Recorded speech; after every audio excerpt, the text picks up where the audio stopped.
And then we're going to hit record.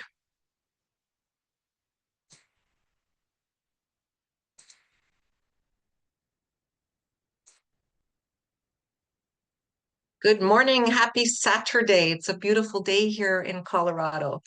Absolutely gorgeous. And we're very excited to be here this morning to share with you something actually very personal. So we're going to talk about, you saw on the invite that we're talking about sobriety, insulin resistance, and how they all gel together. And I'm very excited to have John with me. Here's my husband, but he has an incredible story to share with us here. And just before we go into your story, though, John, and your personal story that you're going to share with us, I kind of want to lay the foundation a little bit about insulin resistance, because this is a metabolic issue that is affecting 93% of the world's population, not just a small percentage. And alcohol has a huge part in playing in that. So, I mean, kind of like, insulin resistance, when people think they are social drinkers and everything, they have no idea what's actually spiking their insulin. I'm going to kind of share my screen here for a minute because I want to share something. Just a second here when I put it on my screen, because this is something that affects so many of us here. And I'm going to make this a little bit bigger. Can you see my screen there, John? Yes, I can. Okay, excellent. So, alcohol has a lot to do with it, and we're going to be focusing on that today. But these are all symptoms of that, our insulin resistance that cause them. You can just take a kind of look of this here. I mean, when I first saw this, I realized there was so many things that were affecting me. And of course, we know that alcohol is a huge contributor to that because it spikes your insulin, because it's sugar. It blocks the effect of being able to burn body fat. It inflames your liver, you get the fatty liver. It increases your cravings. It makes it so that you can't sleep at night. So these two things are very heavily related. So we're really going to dive into it. And I'm very thankful to have John here to kind of share his journey with us today. So I'm trying to get my screen right here. So um, let's just introduce the man that is walking life with me right now. I'm so honored to have John in my life. He inspires me every single day with his honesty, his discipline, and going alcohol free here. I mean, this has been a journey now for 7 months. He's changing his life. So without further ado, I'd like to welcome you to everybody here. Thank you for taking the time to feature this topic, babe. It's so important. And the timing couldn't be better, given we're just kicking off the holidays here. Yeah, and you're right. This is a big problem in the holidays because we're socializing so much. So this is a Absolutely. really good timing for this. But just before we get started here, you shared an article that I'm going to show near the end here that you wrote on LinkedIn, and it's about your story with alcohol. And you shared that it's been a part of your life since childhood. So I kind of want to go there first here. What did you witness growing up, and how did it shape your relationship with alcohol? Well, to begin with, I was raised in an alcoholic family. My father was an alcoholic. Um, he wasn't the abusive alcoholic. You oftentimes hear about alcoholics who are very physically abusive.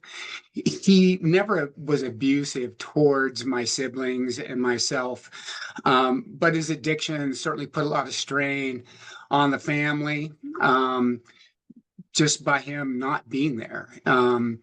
And in particular, of course, my mom, put a lot of strain on the relationship with my mother, our family finances. He was a government worker, worked for the Forest Service. We grew up comfortably, but he also had a gambling problem that kind of was also tied to his addiction to alcohol.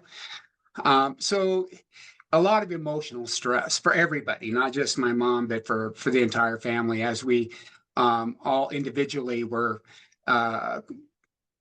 going ahead and processing this for ourselves as children. And so I vividly recall my mom calling the bars at night when dad wouldn't come home from dinner.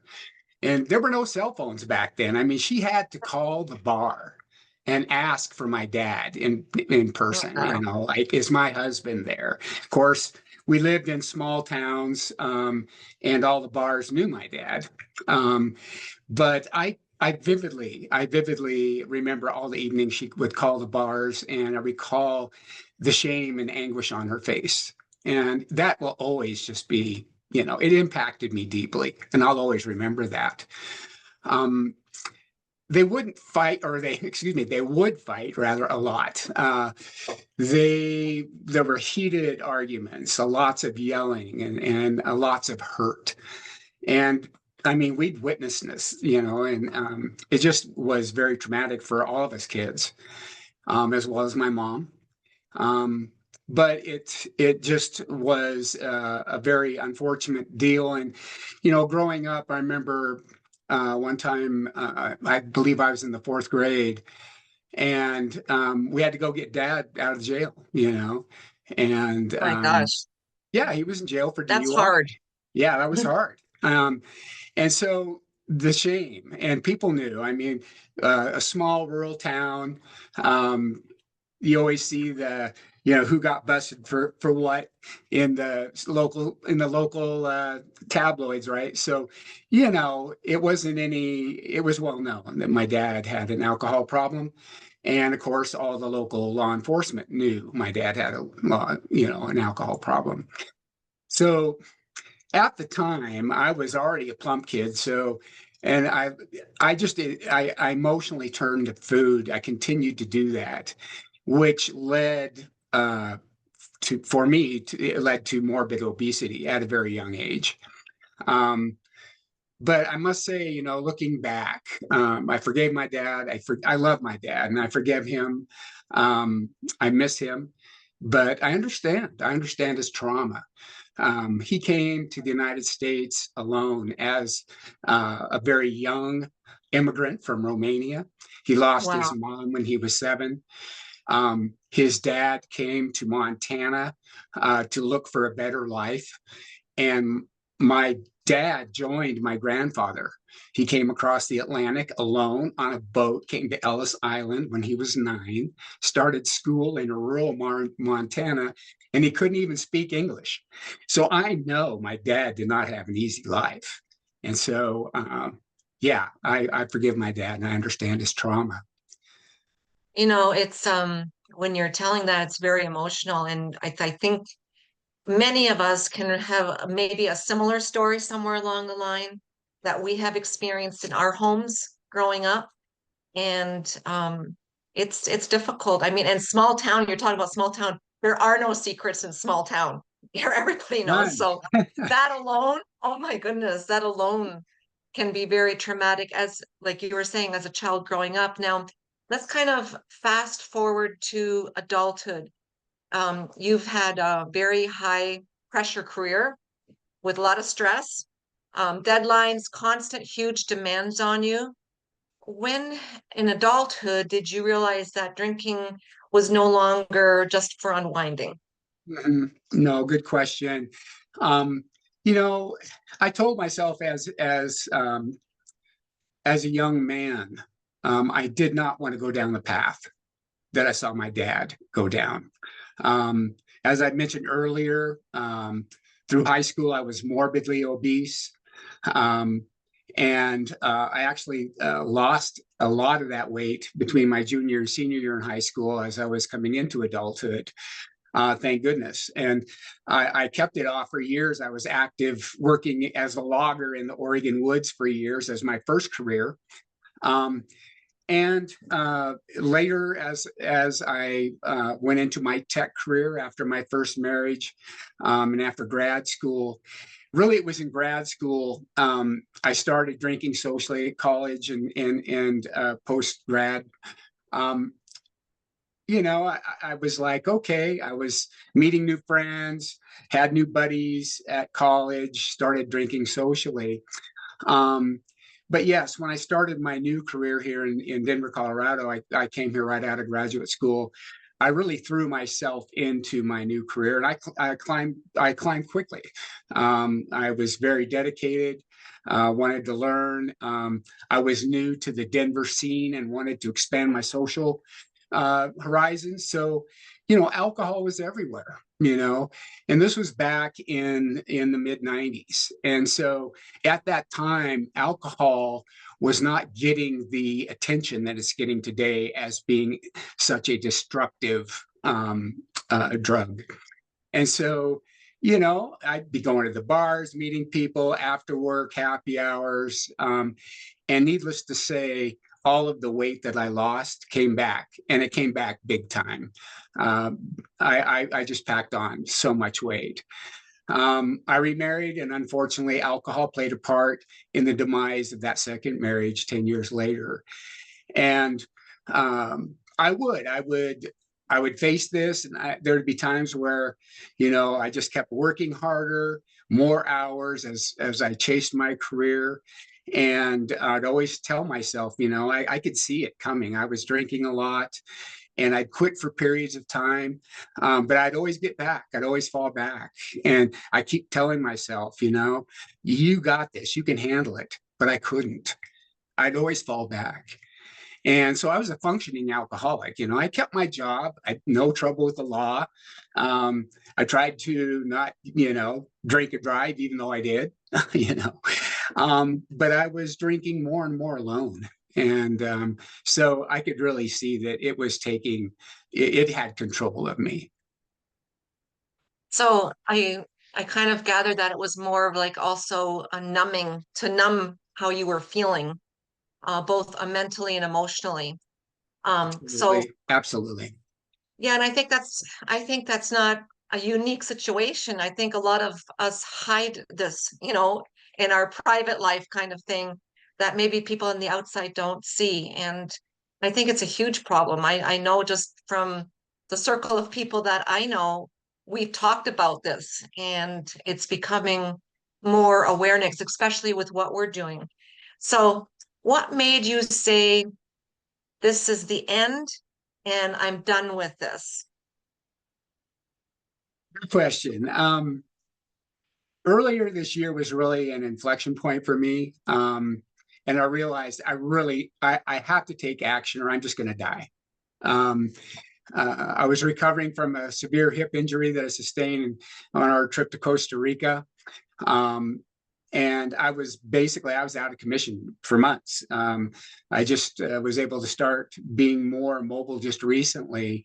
But after that, after I got that severe hip injury in January, um, I just was wrapping up my consulting business, wrapped up a big contract that ended in March. And again, I felt terrible. I looked terrible. I was immobile, put on a lot of weight. I was anxious. I was depressed, and I was numbing the pain more with booze. I was literally, mentally and metabolically a mess, truly a mess. And I sat down here, and I woke up one morning, and it was like in the middle of the morning, 2:30 in the morning, 3 in the morning. And I just woke up, or I couldn't sleep well. And I got up, and I just made that decision. I just thought, my God, this is time. I've got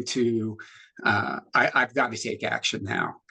And so, I just took a good hard look in the mirror and had to be honest with myself and really, number one, work on starting to forgive myself. I've always been very hard on myself. Forgiveness has always been a challenge, but the guilt and the shame of years of fighting obesity and addiction, um, very hard, very hard for me to forgive myself. So it was just like, wow, that was the time that were really was most impactful to me. And it was a big wake up call for me because I could tell the neuropathy in my hands was getting worse. I had very swollen abdomen, which is all signs of having some severe liver problems, fatty liver. So yeah, big wake up call for me. That's being very vulnerable. I mean, and I know, because, we're married now and we were living together and I knew the alcohol thing. I knew that you were coming to a point where you had enough. And then, here comes April 10th, 2025.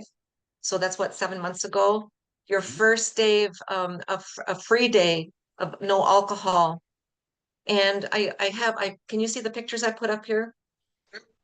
Yeah, I put this up here because it's a little mini part of your journey, but what was the first thing that you started feeling when you made that decision to quit, that this was it and say this is final? Because I know there's been many times that we both went through this where we decided we're going to quit, and then, a week Yeah, later, what are we doing? We're running to the liquor store to get some right. whiskey, or you know what I'm saying? So there was many, many times that the quitting happened, but it was never consistent. And Exactly. now it's been 7 months, and I want to kind of feel how you share with everybody how you're feeling emotionally, how mentally and physically, and you can kind of see these pictures here if you want to kind of explain these pictures here on the screen as you're explaining what's happened with you, with how much weight you've lost and everything else.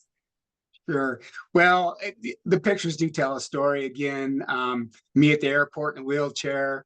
Um, you pushing me on the far right there. We're out for a walk. I mean, I couldn't walk for months, and I mean, I shattered my right femur, and they had to put in a massive reconstruction of my upper right femur.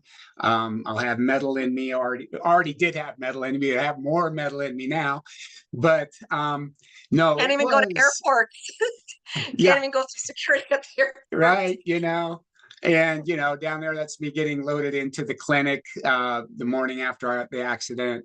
Um, but yeah, I mean, what started as a lovely holiday in Costa Rica, turned out kind of rough. But let's go back to April 10th. Mentally and emotionally, it was like, this is it, dude.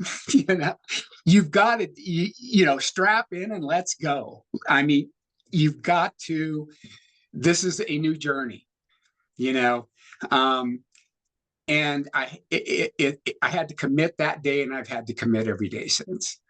And I wake up every day with a new commitment to be true to myself, um, to be kind to myself, and to start healing now. Um, and I'm still healing. I'll be healing for the rest of my life. And so every day it's a rinse and repeat, rinse and repeat. It's a commitment to myself. And I also made that commitment to start being more open about my story and my healing journey, to be open with others. I I've left a little life of shame, honey. It's been hurtful for me and for others Mhm. who I love. And that's nothing to be proud of. And so um, that was huge. And telling my story is huge for me.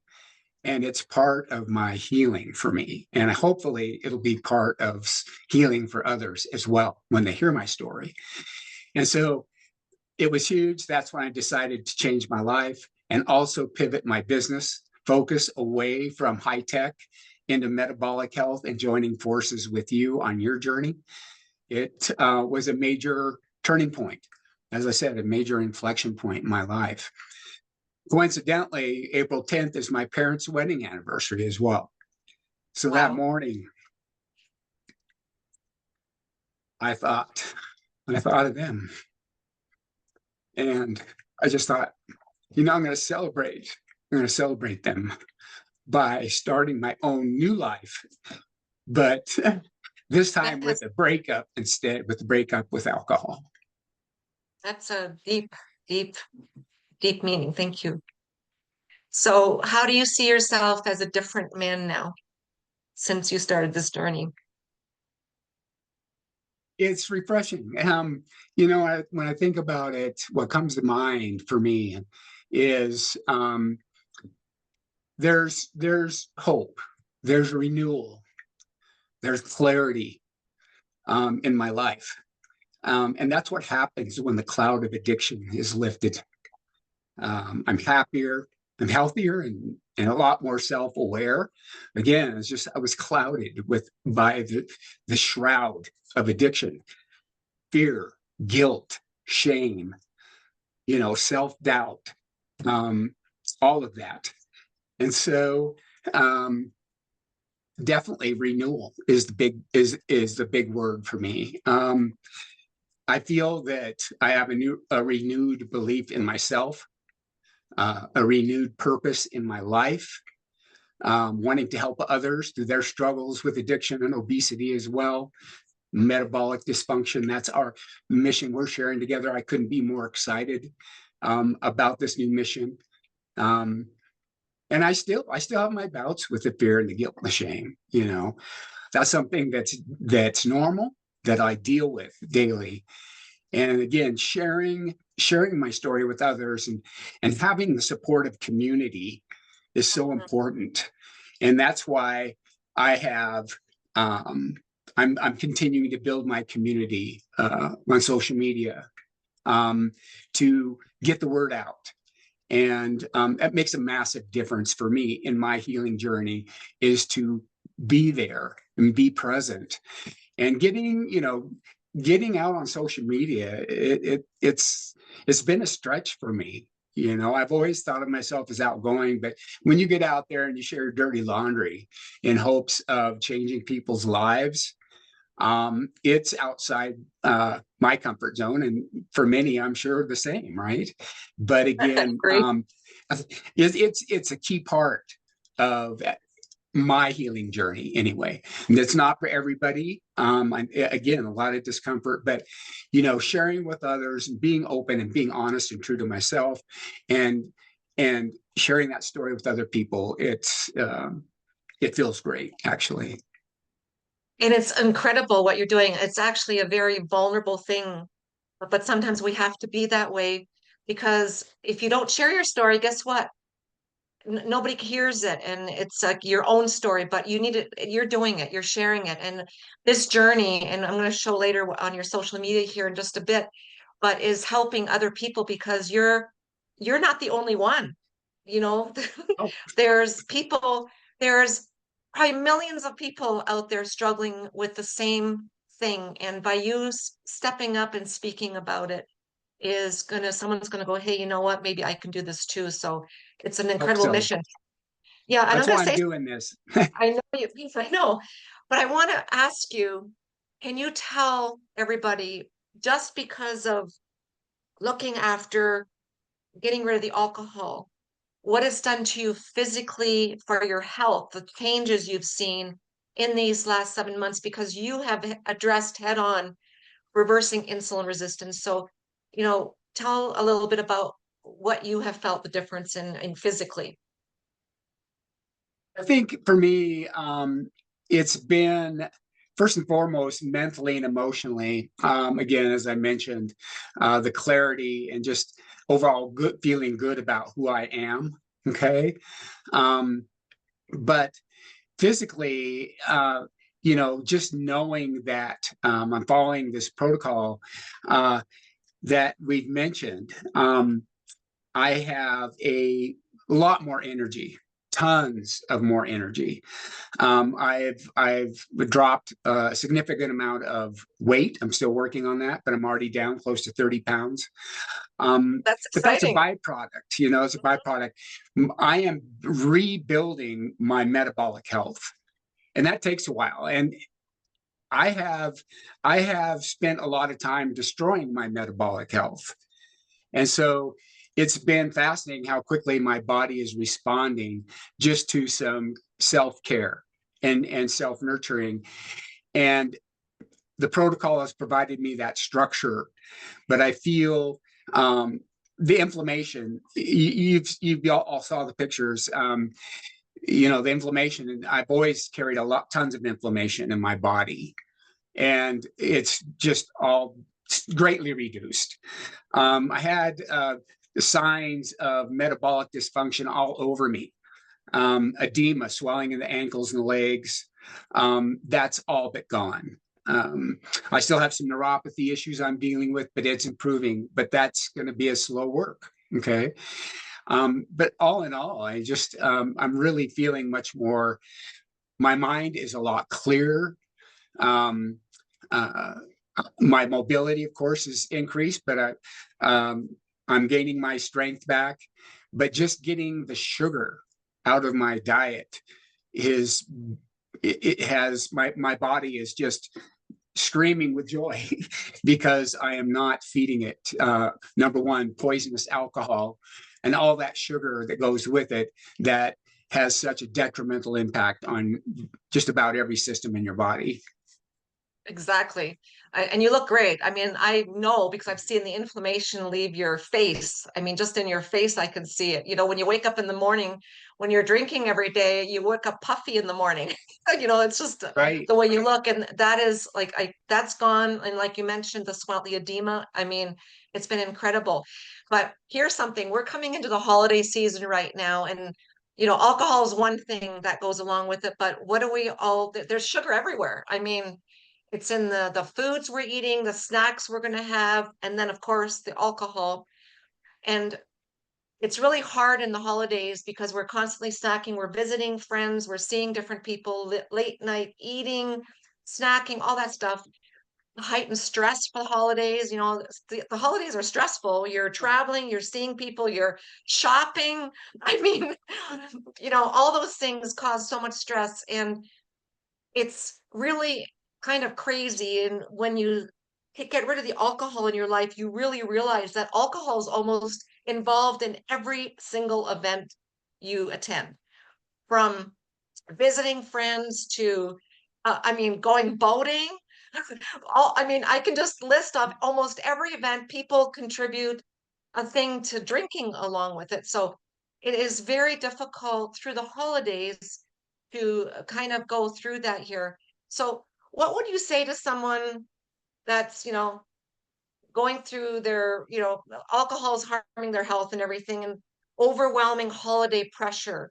What would you recommend to someone or help them get through that? What is the strategy you're going to be using? First, first, I would say you're not alone. You know, and oftentimes I have found that looking back, some of the loneliest times that I had and had to endure were the holidays. And I think a lot of people can relate to that. And so I fell back on alcohol. And of course, like you say, it was everywhere. It was just like, hey, let's go have a drink, let's party, right? Yeah. But you're not alone. You're not weak. You're human, you know? So, and as you mentioned, we're facing one of the most socially accepted poisons there are. It And is poison. it is. And it's now just in the last 5 years picking up so much more press. And another thing in the newsletter I wrote, I cited a big government study that was just done earlier this year. But it's becoming, people are becoming more aware. And so, you know, I think for me, and I'll share this, I think honesty with yourself really comes first in these types of situations. You really got to look at yourself and go, okay, do I have a problem? You know, how are you doing with this? You know, you know, name the truth, even if you have to whisper it to yourself, name the truth. Is this hurting me? You know, am I in trouble? Am I hurting other people? Am I hurting myself again? You know, be true to yourself.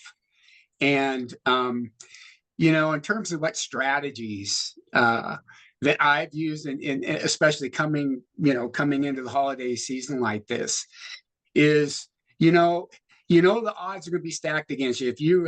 If you're going to be tempted and you want to either get through without having any alcohol or at least cut back, whatever your situation is, because everybody has their own. But go into the holidays with a goal. What's my goal? Okay. And have a plan you're talking to a program manager here, right? So it's all about, having an objective and having a plan. And so, you know, what do you want to feel like after the holidays? You know, you want to be clear, you want to feel good, you want to feel in control, you know. So start there, have a goal and have a plan. And really then, and I'll put it again in my, my program management spiel, go in and then reverse engineer your actions based on that goal and that plan. Okay. And forgive yourself. Again, forgiveness is key. You got to come in here and if you stumble, you go into the holidays with a plan and a goal. Guess what? If you stumble, say, fine, I'm going to pick myself back up. Don't beat yourself up too bad. Get back up and stay on task as much as you can. Okay. Okay. I have a question for you. So if you are, and we're going to be around people that are drinking, what do you feel about mocktails? Oh, Having a absolutely. mocktail. Okay, Yes. so that's something we've practiced. I know we just got off a cruise in the Bahamas, and mocktails, I mean, you can sit there and sip on a mocktail and be part of the social event without alcohol. Yes, indeed. And you beat me to that. And I call it a safe drink. Okay. Yeah. So my advice to others is create your safe drink. Okay. Bring your own mocktail, sparkling water, whatever, or make sure that, there's something available. Tea, I, I use my yerba mate extract blend as, a fallback because it's awesome and I love it. But it helps me in these situations because you can have a non-alcoholic beverage and still have fun. And that's taken a while for me to grasp because I always associated alcohol with I can't have fun unless I've got booze around me. Okay. That's a huge thing that, people, and you have friends and it's all fun, so much associated with other, things like alcohol. And so definitely create that safe drink, have it there, and choose to have an ally. If you stumble and you need to talk to somebody, have somebody to talk to, have somebody to text, hey, I feel I got this huge urge or I got this huge spike, surround yourself with supportive people. No, that's a very good advice. And I know you have some tools that you've been using over the last several months that have helped you stay on target too with your whole journey of the alcohol, but also getting your metabolic health in order. Can you tell us what your day looks like starting Yeah, in the my morning? day. Sure. Well, first and foremost, let's back it up to the night before. I have incorporated intermittent fasting, and it is unbelievable what intermittent fasting can do for your body and help heal your body. So I begin my day on a fast. Okay. I have no breakfast. I get up, and rather than having breakfast right away, I have an yerba mate extract. And this is what I drink throughout the morning to help me with any kind of cravings. It keeps me satiated, keeps me hydrated, and it's loaded with vitamins and minerals. So I feel good all morning without having cravings for any kind of breakfast. And so while Or I'm in that, carbohydrates. pardon? Yeah, or Or carbohydrates. carbs, yes, Yeah. absolutely. And so I'm getting the benefits of during fasting of autophagy is where your cells start renewing, ketosis. I'm not going to go into a lot of that, but if you're listening, I mean, definitely understand autophagy, understand ketosis and how it benefits you, how intermittent fasting benefits you. But also important is how you break a fast. And so when I'm ready to break my fast, which is usually around lunchtime or early afternoon, I do so with very high protein. I'll have a protein shake, or have a meal high in protein and good fats like avocado. Um, so make yourself aware of the good fats and the good proteins. We want quality. That's how I break my fast. And then before my heavy meal in the evening, my main meal of the day is when I take a soluble fiber.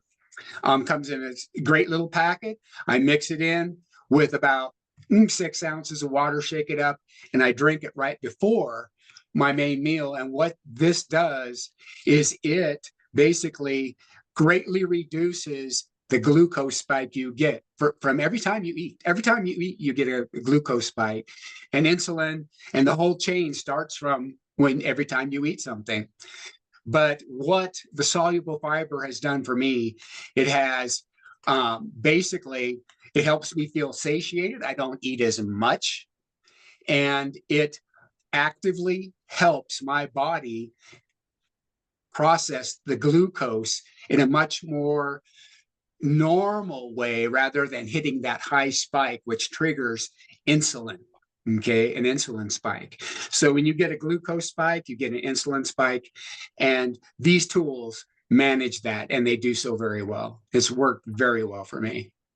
Yeah, and that's it. I'm glad you mentioned that because it also feeds your microbiome everything it needs. Our gut health is related to our mental health. It's like two brains.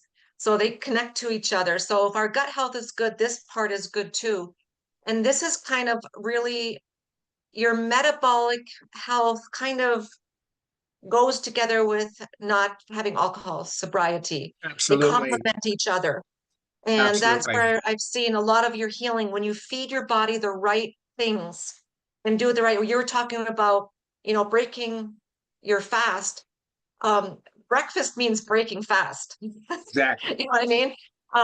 People don't need to eat all day and snack all day because they're constantly have their insulin jacked up, which means you can't burn fat. So your journey has been incredible. First of all, alcohol is all sugar. It's totally carbohydrates.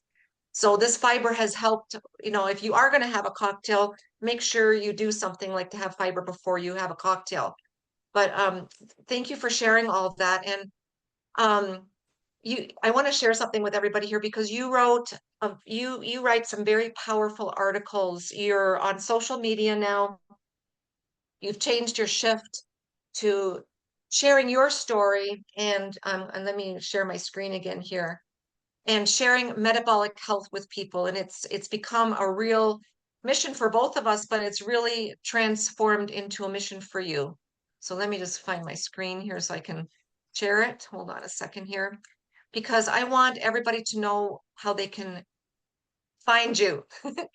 um, meta Metabolic health is so important, and it changes everything. And with all the, people are an instant gratification. We are an instant gratification environment these days from everything we do.